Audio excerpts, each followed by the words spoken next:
Fala pessoal, sejam todos muito bem-vindos a mais um episódio do Awari Talks. Esse é o nosso segundo episódio. Esse podcast é um formato onde a gente vai trazer profissionais, especialistas em diversas áreas do mercado tech, e esses caras vão compartilhar um pouco das experiências deles com a gente. Eu sou Gabriel Pacenda e você é o host desse episódio, para frente. Hoje a gente está trazendo aqui o Paulo, que é Product Lead na Open Finance Brasil, mentor e instrutor de Product Management na Awari e também de outras plataformas. E, cara, ele tem mais de 10 anos de experiência nesse mercado. Então, Paulo, seja muito bem-vindo. Obrigado por ter aceitado o convite de participar aqui com a gente. Obrigado, Gabriel. Um prazer estar com vocês. Obrigado aí por fazer parte desse time da Awari, esse time de feras. Estou com muita expectativa para o nosso papo aqui. Vai ser muito bom e espero trocar figurinhas com vocês aí para a gente começar 2024 com tudo. O Paulo, para quem não sabe, ele é um cara que é muito promotor, um cara muito proativo nas nossas redes. Ele sempre fica postando aí, repostando stories, isso é bem bacana, a gente sempre tem uma comunicação bem legal com nós. Então a gente fica feliz de trazer ele para cá, ele que é nosso instrutor, nosso mentor também, é um cara com bastante experiência. E Paulo, antes de a gente começar, falar que a Awari é a melhor plataforma para tecnologia no Brasil. E, cara, a gente oferece formações completas, né, completas lá na área de dados, gestão de produtos, design, programação. E os nossos alunos, eles têm acesso dentro da plataforma, aulas ao vivo, também aulas gravadas, com instrutores que normalmente são referências no que fazem, como o Paulo também é nosso instrutor. Além disso, as pessoas dentro dessa plataforma, a nossa plataforma tem acesso a mentorias em inglês, em português, com mentores aí que são especialistas em essas tecnologias renomadas no mundo inteiro. Então, profissionais aqui trabalham no Brasil e tem profissionais dos Estados Unidos, da Europa, de todo o mundo, todos concentrados em uma única plataforma, sempre pensando na melhor forma de promover a educação em tecnologias. Bom, e se você está acompanhando esse episódio aqui e tem interesse em fazer parte dessa comunidade tech aqui dentro da Awari e expandir seus conhecimentos, a Awari está te oferecendo 10% de desconto. E para resgatar, você só precisa entrar em contato com o nosso time de especialistas ali que está na descrição, ou no awari.com.br e resgatar o Paulo 10. Só que esse cupom Paulo 10, ele vai expirar em 24 horas a partir que esse episódio for para o ar, tá? Então fique esperto aí se você está assistindo e não faz ainda 24 horas, aproveita que esse cupom de 10% de desconto está ativo, cupom Paulo 10. Beleza? Então, cara, bora lá, vamos começar essa conversa. Paulo, cara, eu tava aqui analisando e até refletindo um pouco sobre a trajetória. Eu trabalho em marketing aqui na Awari, e você também trabalhou já com marketing, cara, no início da tua carreira, e hoje você está em gestão de produtos. Cara, como que tu veio parar em gestão de produtos? Bom, Gabriel, eu costumo falar que eu sempre fui um marqueteiro analítico e um marqueteiro curioso. Comecei a minha trajetória profissional falando sobre marketing digital, ali sobre estratégias de segmentação, de comunicação, só que eu sempre tive esse viés questionador, então não bastava você, como Gabriel, como stakeholder, falar assim, Paulo, faça o marketing desse produto. Eu queria saber o que o produto tinha de funcionalidades, o que ele se diferenciava dos concorrentes, e aí de tanto curiar, eu costumo brincar que falaram assim, deixa eu ver se esse cara curioso de produto, ele vai saber fazer um bom produto. E aí lá na Nextel, há quase 10 anos atrás, fui convidado a participar da construção do aplicativo Meu Nextel com esse olhar, com essa figura de produto. Então eu deixei de ser alguém que somente pensava em comunicação e estratégia e comecei a me envolver com design, com tecnologia e com outros tantos aspectos aí de um bom produto. Mas eu confesso que o meu viés marqueteiro tá bem vivo, né, Gabriel? Você falou agora há pouco sobre as minhas redes sociais ali. Eu amo marketing e eu não deixo de ser marqueteiro, não. Ativo, cara, pô, que legal essa. Nextel era da Claro, não é? Exato, hoje em dia ela foi adquirida pela Claro. Na época que eu estava lá, ela era uma unidade de negócio independente, mas hoje ela faz parte da Claro. Que massa, cara, que é uma trajetória bem... Eu ainda não consigo me imaginar essa área de produtos, porque a área de produtos ela é bem complexa, né, cara? A gente como é que você aprendeu isso? Como que você foi aprendendo gestão de produtos até chegar ao ponto de falar, nossa, acho que eu quero quero ser gestor de produtos. Tipo, como foi essa trilha de aprendizado para a gestão de produtos? Maravilha. Eu posso dizer com muita humildade que eu estou aprendendo, tá, Gabriel? Todos os dias é uma área dinâmica, tudo muda. Então, se você muda de segmento, você muda suas habilidades, suas necessidades de entendimento técnico, entendimento de negócios também. Então, eu tenho mantido a minha curiosidade, o meu desejo de aprender, e eu acho que a gente fala muito sobre isso aqui na UARI, né? Ao democratizarmos o ensino, nós precisamos aprender a reaprender. Porque todo mundo tem crenças pré-formatadas ali, a gente acha que sabe, mas antes de saber. Então, muitas vezes eu preciso quebrar a cabeça para desaprender algo que eu jurava que eu estava certo. Então, isso tem um pouquinho sido a minha vivência no dia a dia. E, no final das contas, são pessoas que fazem a nossa trajetória acontecer, né, Gabriel? Então, aprender o máximo possível com todo mundo que está ao meu redor, tirar dúvidas ali. Muito do começo da minha trajetória foi sobre a parte técnica, porque eu não entendo... Hoje entendo um pouco mais, mas de lógica, de programação, não sou um desenvolvedor aí inato, então eu sempre pergunto ali o que significa cada uma das coisas para poder entender como que os produtos funcionam no final do dia, né? Negócio, cara, eu sempre gosto de falar que a gente sempre precisa. Bom, você não precisa ser um programador, mas é importante pelo menos você saber lógica de programação para entender que caminhos estão indo. E quando você está falando de produto digital, basicamente todo digital tem um back-end. Cara, você não precisa saber programar, mas entender, você conseguir se comunicar com a programação é muito importante, ainda mais na liderança, eu imagino. Com certeza. No fim do dia, sim, Gabriel, até tive uma conversa hoje a respeito disso. Você não precisa ser um especialista de design para saber o que é um bom design e o que é um design ruim. Então, a mesma coisa serve para tecnologia. Ainda que você não saiba codificar com determinados comportamentos de uma plataforma, de um site, de um aplicativo, você percebe que aquilo ali está ruim. Então, no fim do dia, acaba sendo o que a gente chama nos nossos cursos de Product Sense ou senso de produto. No fim do dia, a gente interage com produtos, com plataformas o dia inteiro. Então, ainda que a gente não perceba, nós vamos entendendo o que é uma boa experiência do Netflix, da Apple, do Google, do ChatGPT, e a gente tem tecnologia no nosso dia a dia. De alguma forma, está muito mais fácil do que quando eu comecei lá atrás, esse dado frequente, com a tecnologia. Vai sendo meio um treinamento por osmose. Exato.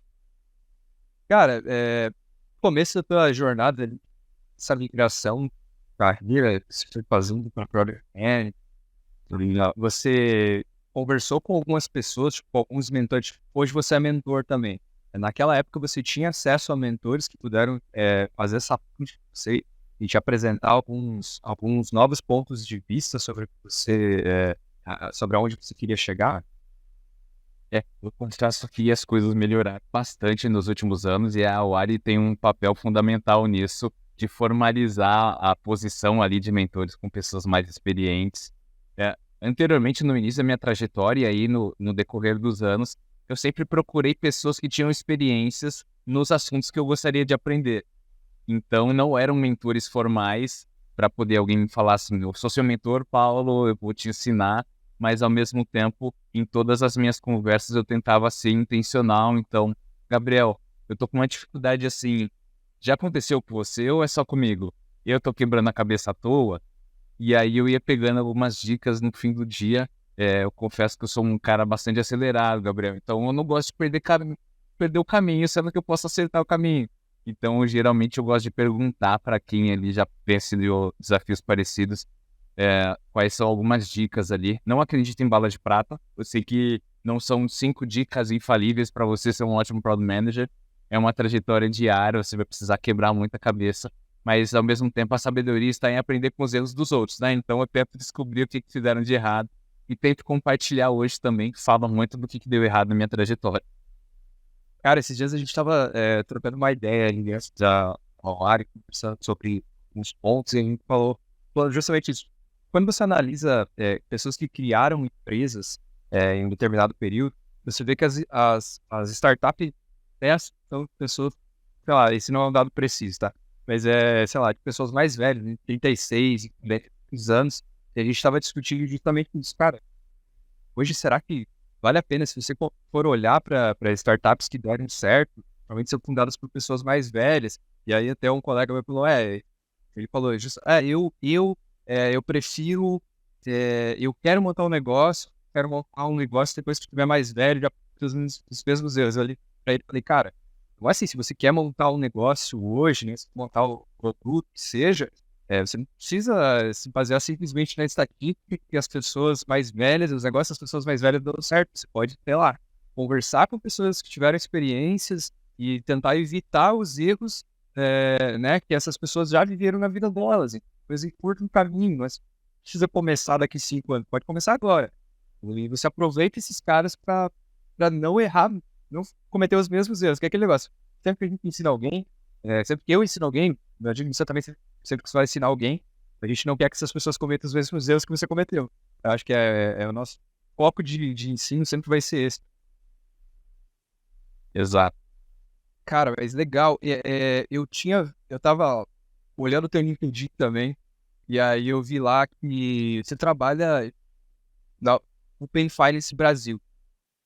E, cara, confesso pra você que eu mais ou menos sei o que é Open Finance, mas eu nunca entrei a fundo nesse mundo, sabe? O que é, cara, tipo, Open Finance hoje? Você descreve o que é Open Finance hoje? Principalmente, pode ser no mundo, mas principalmente no Brasil. Ô, Gabriel, para falar sobre Open Finance, eu gosto de fazer um paralelo com um assunto que é mais conhecido, que é a LGPD, a Lei Geral de Proteção aos Dados. Eu vou trazer um contexto de alguns anos atrás. Todo mundo tem um ecossistema financeiro, uma vida financeira, então imagine que o Gabriel tem uma conta no Banco Azulzinho, uma conta que você já tem há 10 anos, e anteriormente a premissa, antes da Lei Geral de Proteção aos Dados e a Open Finance, era de que as informações que o Gabriel tem na conta do Banco Azulzinho são de propriedade do Banco Azulzinho. Então, só quem sabe a vida financeira do Gabriel naquele banco é o Banco Azulzinho. Só que com as discussões que foram acontecendo ao longo do tempo, iniciou-se um ponto de vista diferente, que é a informação no fim do dia é do usuário. O proprietário daquele dado é o Gabriel e não é o banco. Então, ele tem total possibilidade de compartilhar esses dados com quem ele quiser. Então, dentro desse contexto, surgiu o Open Finance, que nada mais é, Gabriel, do que um consentimento de compartilhamento de dados. Dados cadastrais, dados transacionais. Então, imagine que, nesse exemplo do Banco Azulzinho, o Gabriel, proprietário da informação, quer ter conhecimento sobre ofertas do Banco Vermelhinho. Então, você compartilha, através do seu aplicativo, do Internet Banking, a sua vida financeira. E aí o Banco Vermelhinho fala assim, Gabriel, você tem um produto aqui que está custando mais caro do que eu tenho para te oferecer. Você não quer contratar o meu produto? E aí, através do seu consentimento, de uma informação sua ali, pessoal, transacional, você tem acesso a uma ampla gama de produtos diferenciados, com ofertas personalizadas. Então, de alguma forma, isso facilita a democratização brasileira aqui em relação à vida financeira. A gente sabe que nós não temos ainda essa cultura financeira no Brasil. Então, não dá nem para falar de investimentos ainda, né, Gabriel? É difícil, às vezes, fechar a conta básica do dia a dia, de não gastar mais do que ganha. Então, o Open Finance tem esse objetivo de democratizar ali produtos financeiros, gerar mais competitividade. Então, os bancões podem concorrer e vão concorrer com fintechs, com bancos digitais. Então, no fim do dia, é uma agenda super estratégica conduzida pelo Banco Central do Brasil, porque o objetivo é gerar mais contratações ali de produtos financeiros e, ao mesmo tempo, mostrar para as pessoas que elas são livres para a tomada de decisão. Você não precisa contratar um produto que não é bom para você, porque você desconhece outras ofertas. Então, no dia a dia, é muitos techniques, é muita API, tem muito ecossistema ali por trás sendo desenvolvido, mas para o usuário final, no fim do dia, acaba sendo um processo de acesso aos produtos mais competitivos. Muito interessante. Eu não sabia exatamente por esse ponto de vista. E aí, justamente você falou, né? É aumentar muito a competitividade e também, por um lado, é muito bom para o sistema bancário. porque aquece muito, né, o sistema bancário agora. Se dados, né, falam que, se dados é a nossa moeda, então e o Open Finance é mudança de jogo. Mas, cara, tipo, isso essa é uma ação do Banco Central brasileiro, é privatização, tipo, funciona. Legal. Essa é uma ação do Banco Central e, assim, anteriormente era um projeto, vamos dizer assim, à parte dos bancos. Então, alguns bancos demonstravam interesses, alguns bancos não demonstravam interesse, mas ele foi regulamentado alguns anos atrás. Então, instituições financeiras, bancos precisam fazer parte do Open Finance hoje aí, e aí cada uma das instituições contribui financeiramente, inclusive falando, isso é proporcional com o lucro que elas possuem dentro do período de um ano, por exemplo. Então, todas precisam participar do Open Finance justamente para garantir essa competição mais saudável. E é uma agenda direcionada pelo Banco Central.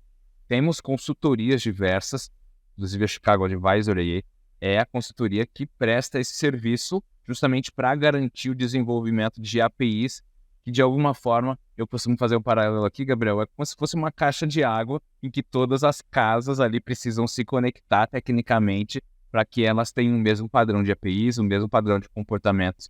Então, a consultoria ela presta esse serviço para o Banco Central, justamente desenvolvendo esse esqueleto para que todas as instituições financeiras consigam se comunicar dentro de um padrão. Cara, eu sabia que era meio que normatizado, eu pensei que era um banco, a fintech ali que é mais avançada, ela quer utilizar porque ela quer mover a experiência do usuário, mas então se é uma coisa normatizada, tira aquela ideia de que Open Finance é uma tendência passageira, né? Traz alguma coisa que de fato veio para ficar, uma coisa regulamentada pelo Banco Central, né? Pô, se é uma norma, todo mundo tem que usar isso. Ora, exato.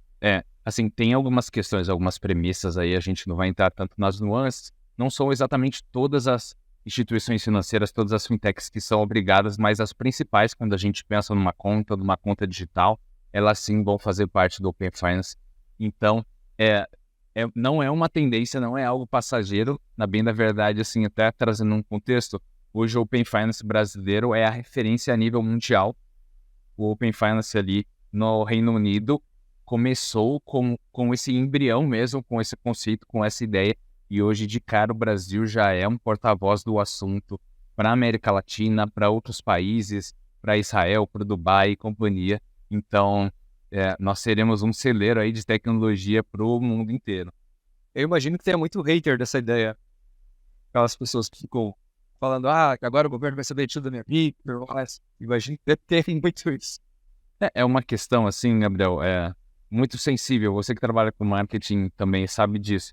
Porque ao mesmo tempo que os bancos colocam uma publicidade dizendo Gabriel, tome cuidado com compartilhar seus dados. O Open Finance ele pressupõe compartilhamento de dados. Então precisa de um traquejo de uma comunicação ali para garantir que aquele usuário pense, tome cuidado com quem você compartilha, mas ao mesmo tempo o Open Finance é seguro. Então você pode compartilhar aqui. É um momento desafiador. Nossa, muito difícil. Imagino, cara. Imagina as tecnologias por trás disso. Essa proteção de dados, isso é algo realmente bizarro. Mas você trabalha dentro do Open Finance com gestão de produto. Cara, como é que você descreve hoje tipo, o teu trabalho, assim? Cara, eu sou gestor de produtos, mas como funciona a tua gestão? Qual que é o produto que você gere lá dentro? Assim? Qual são a ideia de gestão que você tem? Legal. A gente divide os produtos, Gabriel, como produtos cadastrais e transacionais, que é o que a gente chama. Então, nós temos produtos de investimentos, por exemplo. Então, os usuários eles podem compartilhar investimentos de renda fixa, renda variável, títulos do Tesouro Direto, compartilham informações de uma instituição financeira com outra instituição financeira. Esse é um exemplo também. Produtos de câmbio. Então, imagine que o Gabriel tem $100 mil na sua conta e você vai compartilhar isso. Então, são por naturezas de produtos diferentes. Basicamente, investimentos, câmbio, operações de crédito, que são empréstimos e produtos nesse sentido, e em breve seguros também. Então, são por natureza de produto que a gente cuida no dia a dia. Pensando do ponto de vista de stakeholder, claro que o usuário final é o stakeholder principal, é o grande aprovador ali, porque é ele que gera o consentimento, que gera o compartilhamento dessas informações, mas os bancos, as instituições financeiras, possuem um papel fundamental dentro de tudo isso, porque imagine que cada um tem o seu ecossistema técnico, a sua estrutura, alguns já são mais antigos, então tem aqueles monolitos, digamos assim. Então, de alguma forma, meu trabalho junto com o meu time é conduzir uma comunicação que seja única ali e facilite a interação entre todos. Eu brinco que é como se eu sou brasileiro, estou falando com o japonês e o nosso idioma é o inglês. Então pode ser que dê algumas perdas no meio do caminho aí, mas o objetivo é que cada um consiga se conectar aí e fazer do Open Finance cada vez um lugar melhor. Mata, cara, muito legal isso. É legal você conhecer essas coisas novas. Paulo, qual que o maior desafio que você já enfrentou hoje gerindo um produto? Pode ser que esteja aqui no Open Finance, nas outras suas experiências, assim, mas quando você fala de gestão de produtos, vem na sua cabeça nossa, que foi o meu maior desafio no momento de incertezas e tudo mais. O maior desafio, acho que de todo Product Manager é o lançamento de um produto, Gabriel. Criação.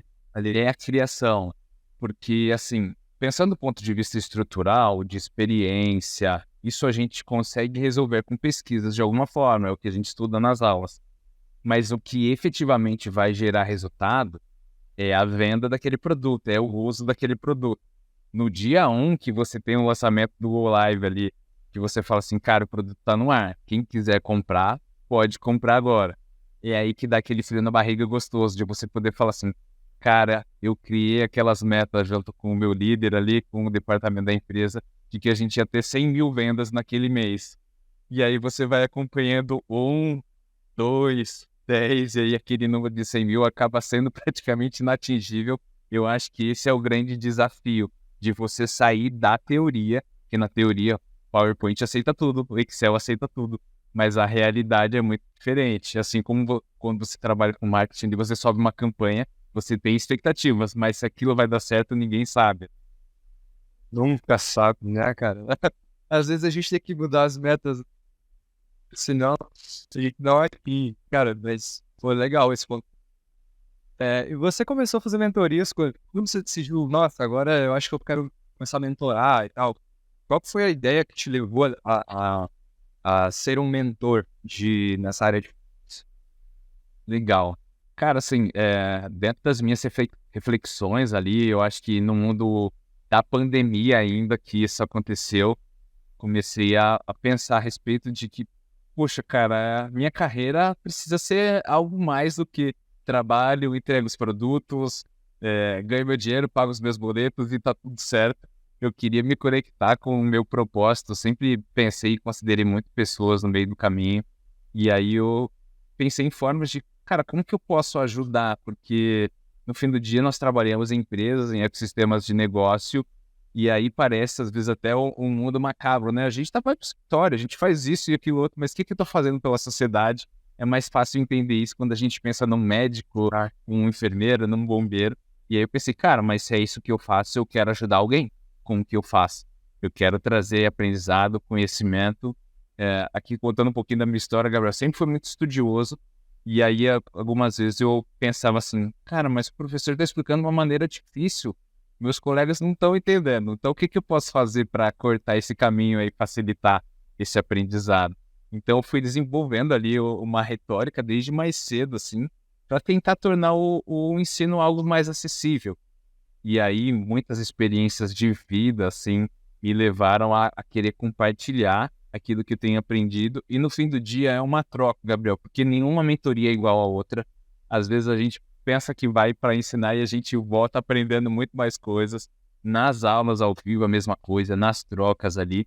Então, essa dinâmica, no fim das contas, é o que gera a nossa sobrevivência, né? É o aprendizado que a gente vai trazer no sentido, assim. Mas respondendo a sua pergunta de maneira mais prática, foi na pandemia ali que eu refleti sobre a minha carreira e eu pensei que eu queria devolver às pessoas, à sociedade, o bem que eu estava vivendo aí, graças a Deus pela minha carreira também. Cara, isso é genial. É simplesmente muito bom esse pensamento. Eu me encontrei num caminho bem similar. Eu ainda estou cursando, eu ainda faço. Você é formado, Paulo? Você fez uma faculdade?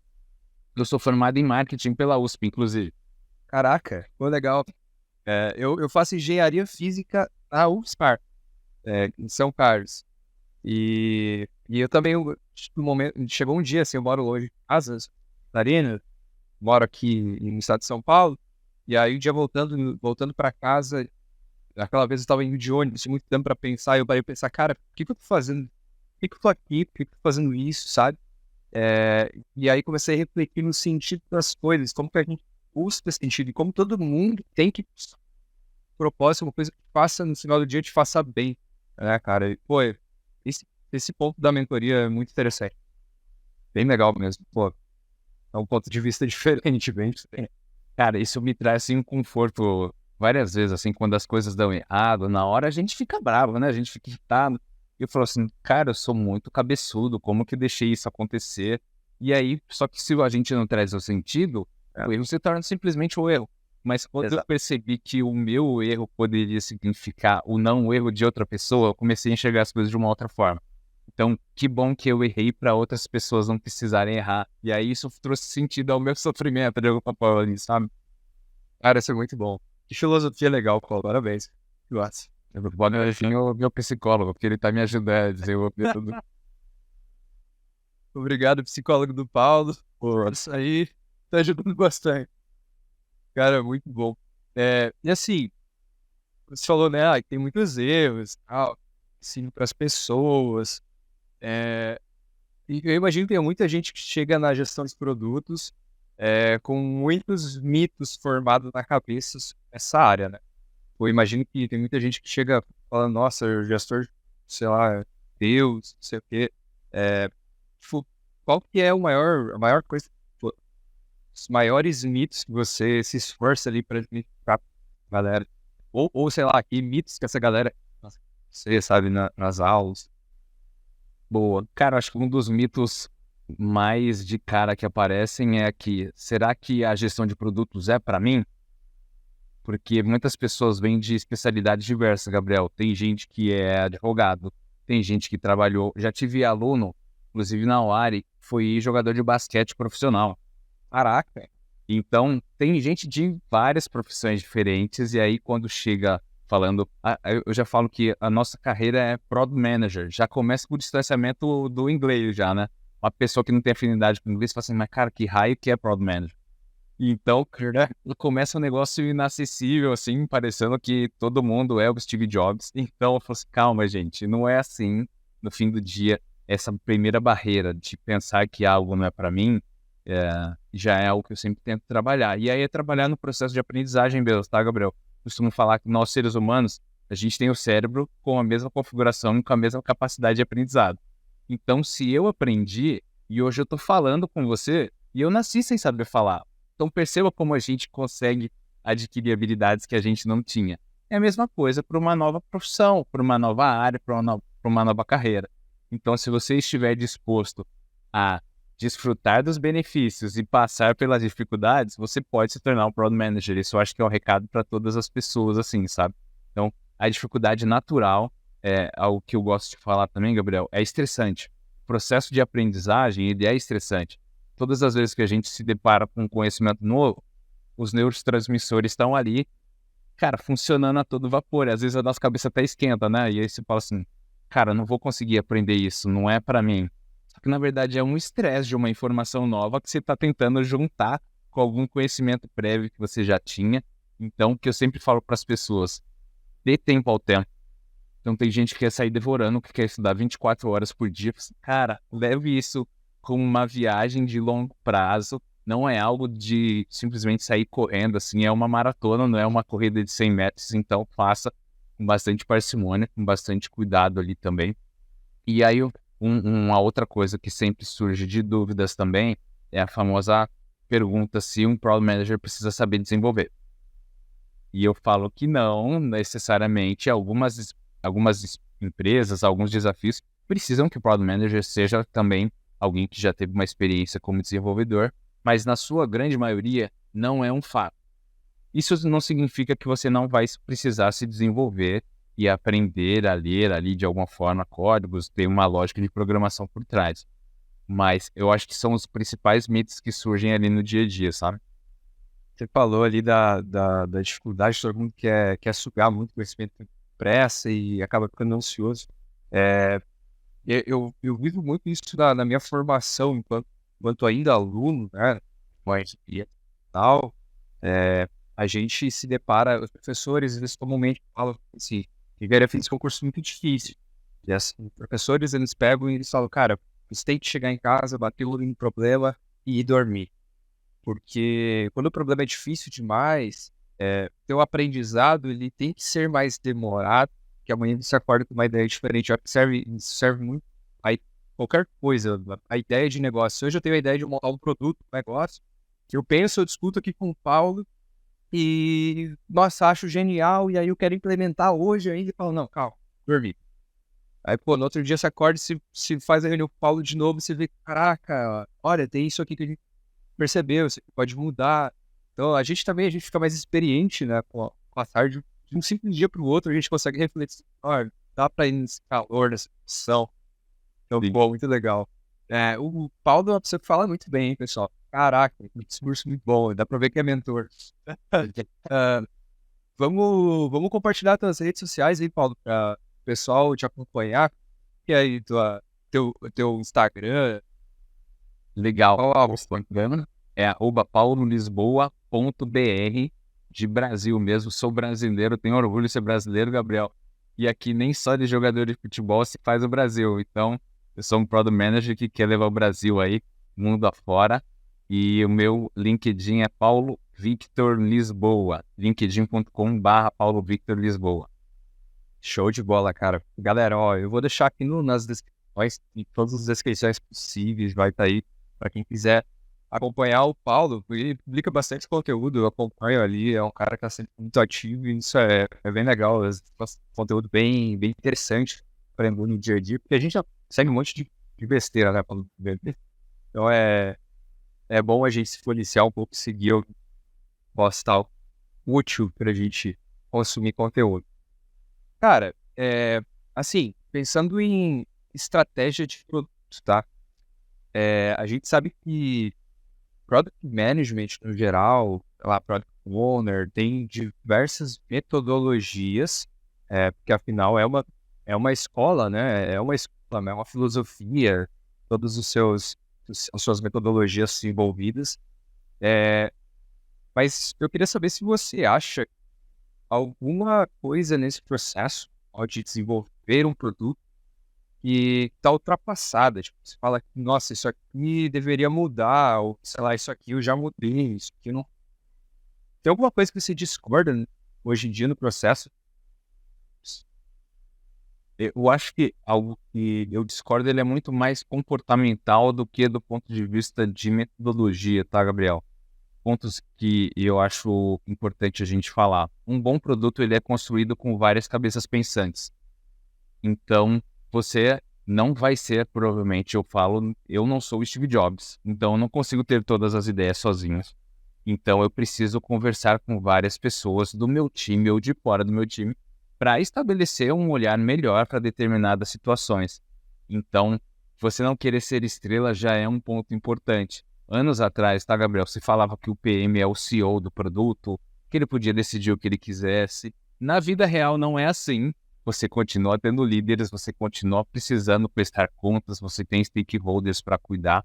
Então, no fim do dia, é um trabalho colaborativo ou criativo que todo mundo precisa se inteirar em relação a tudo isso. E algo importante também, já aproveitando e falando de tendências para 2024, mas são tendências permanentes na vida de um Product Manager. Todo mundo precisa saber como a empresa ganha dinheiro. Isso daí difere, tá? Não é só o Product Manager. Ainda que você seja desenvolvedor, que você trabalhe no financeiro, você precisa saber o que a empresa faz, como que ela ganha dinheiro, porque no fim do dia o trabalho de todo mundo é ajudar a empresa a ganhar mais dinheiro, a vender mais, a trazer mais clientes, a aumentar a satisfação. Então, se você não tem clareza do quanto você impacta o seu negócio, do quanto você impacta o resultado, inclusive, você só está fazendo uma agenda cheia. Você está vivendo reuniões, você está mandando e-mails, criando apresentações e você perde até o sentido de tudo que você está vivendo no dia a dia. Então, esse olhar serve sim para o Product Manager, mas serve para todo mundo. eu gosto de recomendar a leitura de um livro chamado O que o CEO quer que você saiba, do Han Charan, que é uma referência aí em liderança e gestão de negócios, que ele basicamente compara um negócio com uma banca de frutas. Então imagine que a sua empresa é uma banca de frutas numa feira e você precisa saber qual fruta que mais vende, qual fruta que ninguém quer, qual fruta que está perto do vencimento, qual que tem a maior margem de lucro. Então, no fim do dia, negócios se constroem dessa forma. A gente precisa saber o que precisa ser feito para o negócio ter perenidade, que é o objetivo de todo mundo, que a empresa dure por mais tempo. Então, um Product Manager que não entende de negócio, ele está perdendo tempo, tá, Gabriel? Essa é uma chave que mudou minha cabeça, cara, quando eu passei a pensar que todos nós construímos resultados empresas. Eu comecei a olhar também para as pessoas como cada uma delas, cada pessoa dentro da empresa, ela tem que dar um retorno para a empresa. Porque, de contrário, muitas vezes você não tem que contratar uma pessoa, você não consegue mantê-lo, o negócio não vai ser saudável. E, cara, esse pensamento como o business funciona, além de me fazer me sentir mais parte do negócio, mudou a minha cabeça, assim, do olhar que eu tinha para liderança, sabe? Eu acho que isso dá uma boa mudada de cabeça quando a gente realmente vai observar isso, cara. Pô, mas excelente ponto. Eu até ia te perguntar antes, pô, Paulo, e quando a gente vai comparar inovação e viabilidade, inovação ser primeiro, né? Então, acho que pela tua resposta, obviamente, não. É um ponto importante, uma frase que eu li ontem e ficou na minha cabeça, tá, Gabriel? Muitas vezes a gente se preocupa em lançar a próxima Tesla, a próxima Apple, a próxima Google, e muitas vezes não tem nenhuma padaria que consiga fazer um pão bem assado.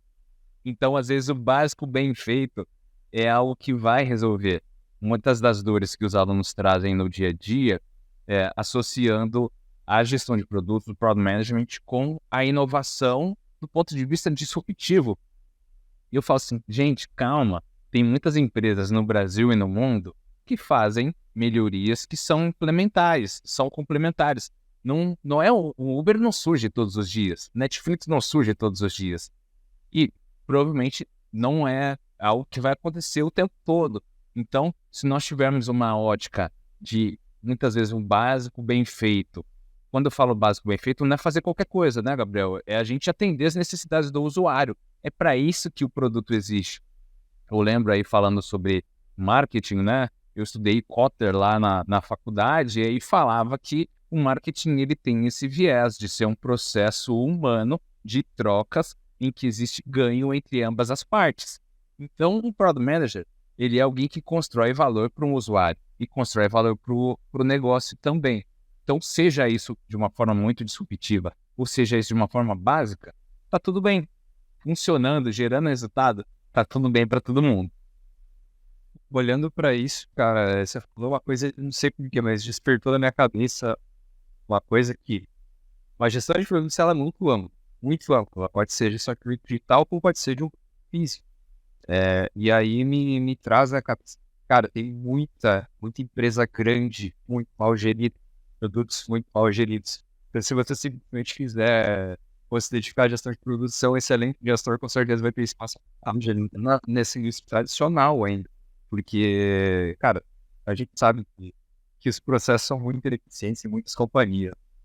E, assim, aí a gente pega para o mundo de inteligência artificial. Você falou, ó, as disruptivas, tal. Mas, cara, hoje em dia, existe um papo de Product Manager vai deixar de ser uma profissão altamente requisitada? Existe um papo de que vai haver grandes mudanças? Você está por dentro disso? O que o pessoal vem falando hoje em dia? Inteligência artificial e Product Manager e gestão de produtos no geral. Legal.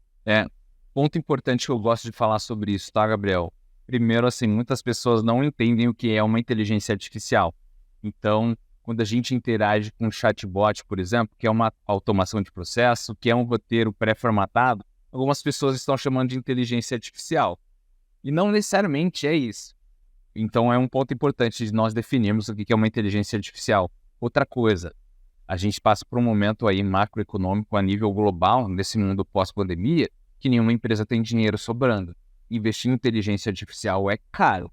Então, por mais que seja uma tendência, não é uma tendência que em 2024 todo mundo vai ter inteligência artificial. Vamos, calma, não é por aí que as coisas vão acontecer. Isso não significa que nós não devemos aprender a lidar com a inteligência artificial. Tem uma habilidade que é importante. Nós, como usuários de inteligência artificial e Product Manager também, a gente precisa aprender a fazer perguntas, Gabriel. A gente foi treinado a dar respostas. E muito do funcionamento da utilização de uma boa inteligência artificial tem a ver com fazer boas perguntas.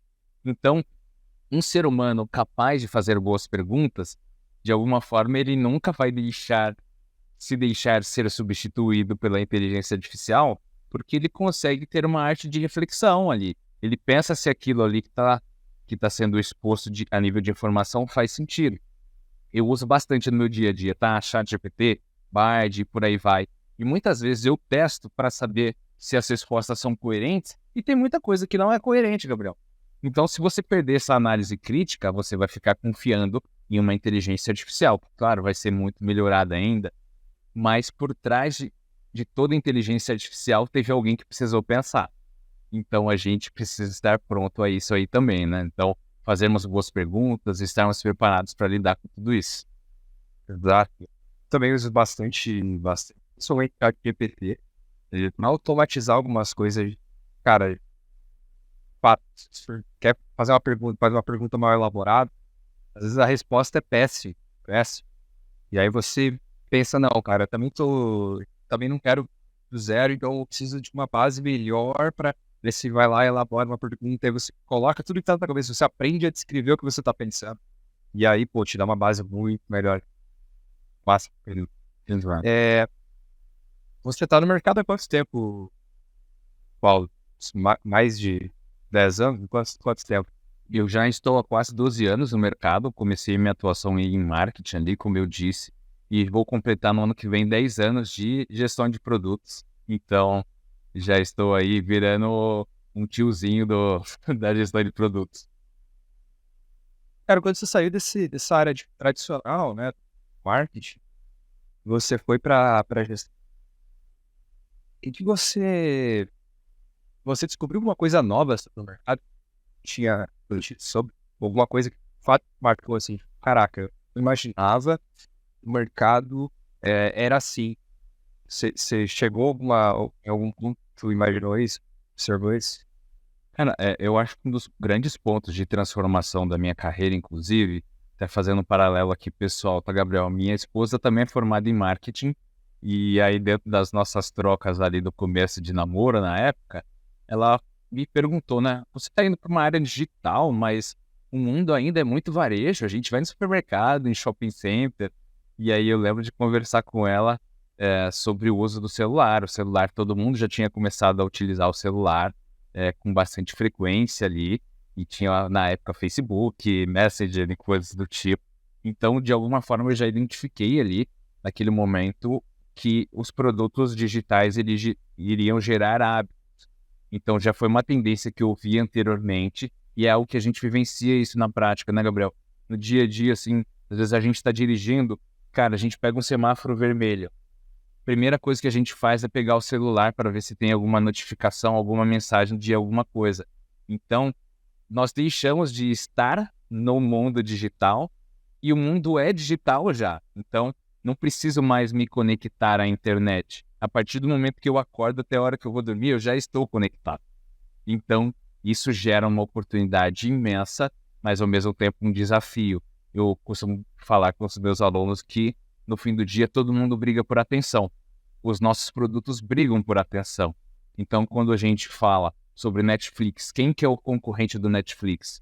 A resposta básica é o Amazon Prime, por exemplo, Disney Plus. Cara, só que você pode ter um joguinho do celular que vai competir a atenção com o Netflix. O iFood pode concorrer, a Wari pode concorrer com o Netflix. Então, é um mundo de competições não óbvias. Então, esse é o grande desafio. E aí a gente tem grandes aprendizados quando a gente vê a Apple querendo entrar em conta digital. Cara, quem imaginou que uma empresa que começou a vender computador está querendo criar uma conta digital? Então o mundo vem muito mais mudanças por aí, a gente precisa estar aberto para tudo isso, né? Que louco, né, cara? Que massa isso. Excelente, vou pensar. Bom, muito bom. Esses dias eu vi um post que eu ali no... que era sobre... explorar a voz do usuário no produto. Que você está falando, você tem uma competição muito grande no mercado, né? Esse sistema, então você está competindo com diversos produtos digitais no mesmo nicho. Na verdade, você está disputando o tempo, né? Tempo de uso. Sim. É basicamente isso. Então, cara, como que hoje você consegue incorporar a voz do teu usuário no teu produto? Porque superficialmente parece difícil. Um ponto importante aqui sobre voz do cliente, tá, Gabriel? Ouvir a voz do cliente não significa necessariamente fazer o que ele quer. Então, essa é uma grande sacada que a gente precisa parar para pensar. Existem metodologias que a gente chama de jobs to be done ali, que é o trabalho a ser executado, o porquê que o meu usuário de fato usa o meu produto ou usa um produto de um concorrente. Então, coisas simples, por exemplo, eu uso esse óculos para enxergar melhor, assim como você usa o seu óculos. Mas por que eu uso exatamente esse óculos desse modelo? Tem uma série de outros motivos por trás ali que precisam ser levados em consideração. E eu acho que o grande pulo do gato é nós ouvirmos o que o nosso usuário quer, o que é o conceito de sucesso para ele, e nós transformarmos isso com base em tendências e avanços. Tem uma frase que eu gosto do Henry Ford que diz assim: se eu tivesse ouvido o que as pessoas queriam, eu teria dado a elas cavalos mais rápidos, e não automóveis. Porque elas não sabiam que um carro existia. Poderia ser possível existir um carro. Então, de alguma forma, é isso que acaba acontecendo no dia a dia. Eu ouço o que o Gabriel espera, o que ele deseja que o meu produto faça, mas, ao mesmo tempo, eu não vou simplesmente tomar um pedido, não é uma pastelaria. O que você quer que o meu produto faça? E aí tem todo um trabalho de reflexão do time de design, do time de produto, do time de tecnologia, e se aquilo ali é viável para o negócio. Porque muitas vezes o que o cliente quer é o que é contrário à estratégia do negócio. Trabalhei em um mundo financeiro por muitos anos, né, Gabriel? Se a gente pergunta o que o cliente quer, ele vai falar assim, taxa zero para tudo. Taxa zero para empréstimo, para conta, para cartão de crédito. E como que faz para você manter uma empresa com taxa zero, né? Então precisa ter bastante parcimônia ali ao ouvir o usuário. Mas é fundamental, ser centrado no usuário é o que garante sucesso no longo prazo. Caraca, cara, então... É um mentor, né, gente? A gente aprende aqui enquanto faz um podcast. É muito bom isso. Cara, você falou ali da pandemia, né? Que você passou por uma fase onde você acabou questionando qual era o teu papel, qual seria o seu impacto. E uma coisa que eu te pergunto é, imagina que você tem uma vida muito ativa, pelo que eu acompanho, vida profissional bem ativa. E eu imagino que tenha várias filosofias por trás da sua vida, da sua rotina. E eu vou te fazer uma pergunta que vai te dar a possibilidade de explicar as suas filosofias, se quiser. Que é como você equilibra o profissional e o pessoal, né? Que existe uma filosofia com essa diferença de essa separação. Cara, como que se faz isso? Boa. Eu acho que um ponto importante aqui, tá, Gabriel? Eu sou casado com a Isabela, então eu espero que ela assista depois do podcast para eu fazer a minha lição de casa aqui, para agradar minha stakeholder principal aqui, Gabriel. Marca ela nos comentários, né? Pois é. Então, eu acho que, assim, brincadeiras à parte, eu tenho uma comunicação muito franca com a minha esposa, desde antes, quais eram os meus objetivos pessoais, profissionais também. Então, a gente faz um planejamento casado. Então, quando eu vou dar aulas, quando eu vou dar mentorias, quando eu tenho meus compromissos aí aos finais de semana também, eu sempre informo minha esposa para a gente ter uma vida bastante alinhada. Então, o planejamento é a alma do negócio. No fim do dia, eu faço bastante coisa assim, tento me ocupar em tudo isso, mas eu vejo propósito em relação a tudo aquilo que eu faço. Eu não simplesmente me mantenho ocupado. Eu me sinto vivendo, me sinto bem com o que eu faço ali também. E aí um ponto importante que eu acho que depois de alguns anos de vida profissional, eu aprendi, tá, Gabriel? Às vezes a gente separa, né, o personagem da vida profissional do personagem da vida pessoal. E no fim do dia, eu tento manter a minha integralidade. Eu sou o Paulo 24 horas por dia. Eu não sou o Paulo trabalhando e o Paulo em casa e o Paulo com os meus amigos. Então, manter essa coerência sobre aquilo que eu acredito, no fim do dia me traz mais clareza. me traz mais tranquilidade também. Então, no meu tempo livre, eu gosto tanto do que eu faço que eu estudo, cara. Eu estudo, eu ouço podcast, são formas de me desenvolver, cuidando do Paulo do futuro também. Porque às vezes a gente fica tão sobrecarregado de presente, só trabalhando, só pensando no agora, só pensando no agora, e a gente deixa de investir no longo prazo. Então, hoje eu estou colhendo alguns resultados daquilo que eu investi anos atrás.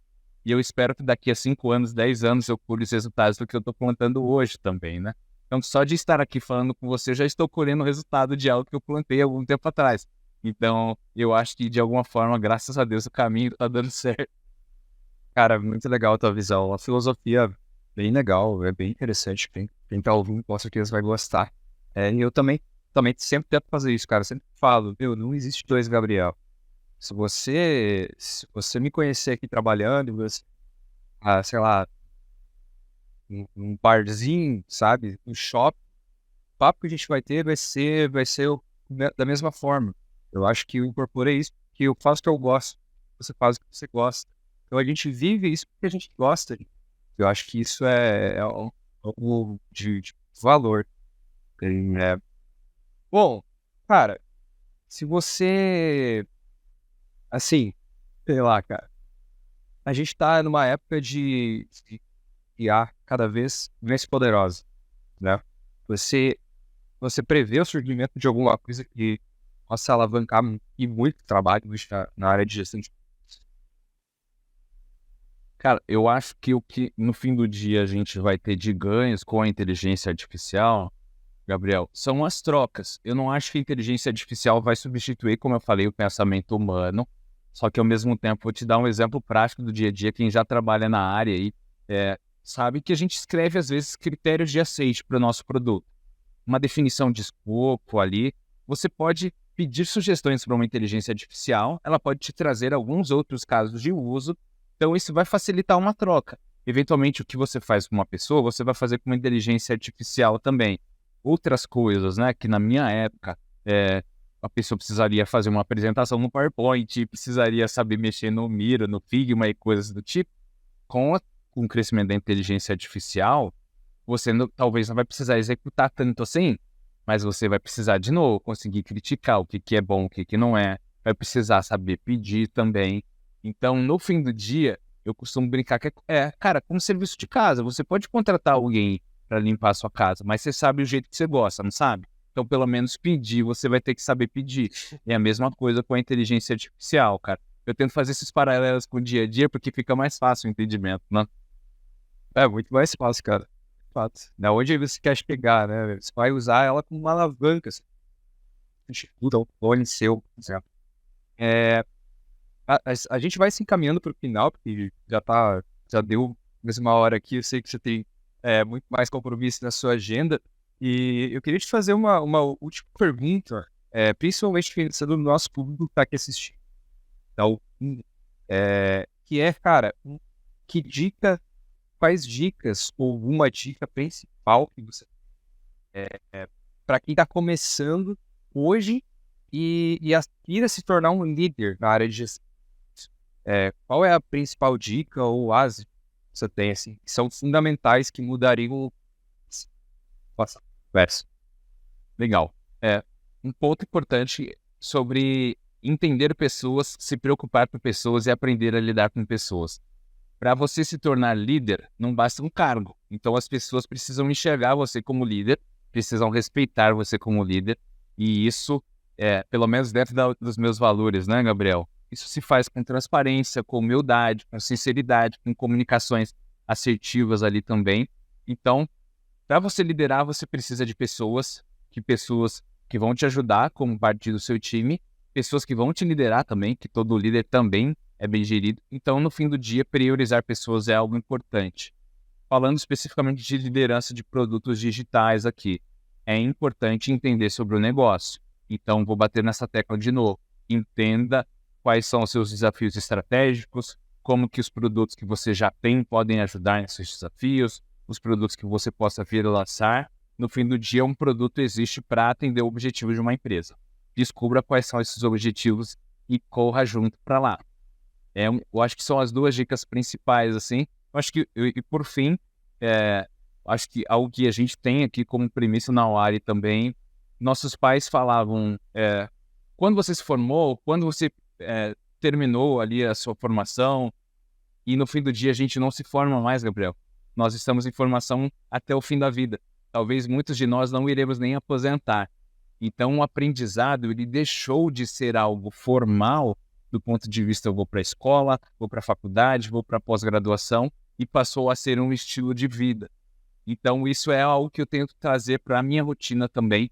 Então o conceito de aprendizado contínuo, aprender com todas as pessoas, em todas as situações, eu acho que é o que vai nos diferenciar lá na frente também. Dicas super valiosas, hein, pessoal? Dicas valiosíssimas, Paulo. Paulo, muito obrigado, cara, pela tua participação. Foi um tempo de valor, mas quem estiver assistindo, ouvindo aí, com certeza agregou muito valor. Quem quiser conversar com o Paulo, pessoal, você pode marcar com ele mentoria através da UARI, mas também pode chamar eles nas redes sociais, aí o Instagram, @paulolisboa, isso, né? Isso mesmo.